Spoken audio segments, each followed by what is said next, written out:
Kibaki has been hailed as a good leader who cared about the interest of the people. In an interview with the media, Jimmy Kibaki, who is the first son of the late President Mwai Kibaki, tells us about how his last days with Kibaki were and the memories they will cherish as a family.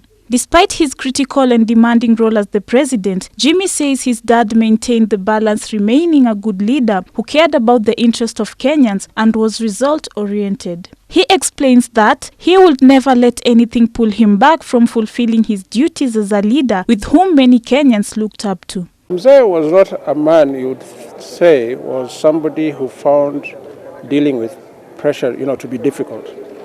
It was just the nature of the job. In any job, you'll have your good times and you'll have your bad times. The thing is, how do you manage your bad times?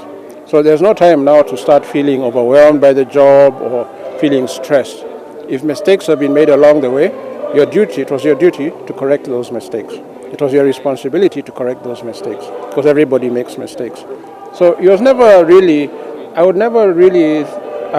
seen Mzee, stressed in the normal sense. Of course, you would get worried, but you would always find solutions to problems. In addition to a good leader and a high-ranking economist, President Kibaki had a good relation with his family, and he would always create time to spend with his family. And in the last days after his retirement in the year 2013, his focus was shifted to his family, spending most of his time bonding with his grandchildren after the death of his wife, the late Lucy Kibaki. He loved it. He really loved being with his grandchildren. And actually, from the time he retired in 2013, it was a very beautiful time for him and the grandchildren, because now they could go visit him whenever they wanted.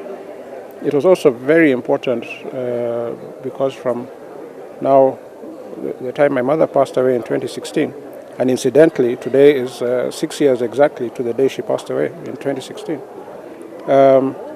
We really now encourage the grandchildren to go see him more and more often. Because I'll tell you, when you're an old man, it's not easy to live alone. And in that sense, women are a lot stronger than men.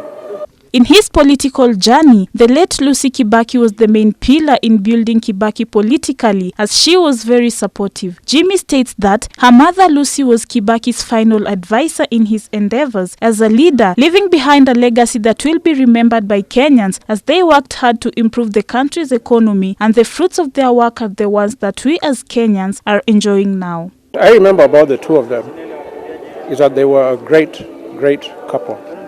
And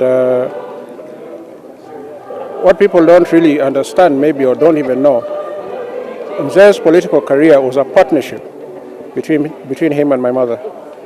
So even the journey to State House is something that they planned every step of the way. And my mother was always my father's final advisor. He would get advice from so many people, but in the end, usiku, he'd go to his wife and ask her, what do you think about this? I'll even go as far as say that my mother was the most instrumental person in my father's journey to State House. Kibaki will be remembered for his great leadership skills and the efforts and sacrifices he made in order to improve the economy of the country, and also as one of the best presidents in the Kenyan history. Nicole Mwanza for Ebru TV.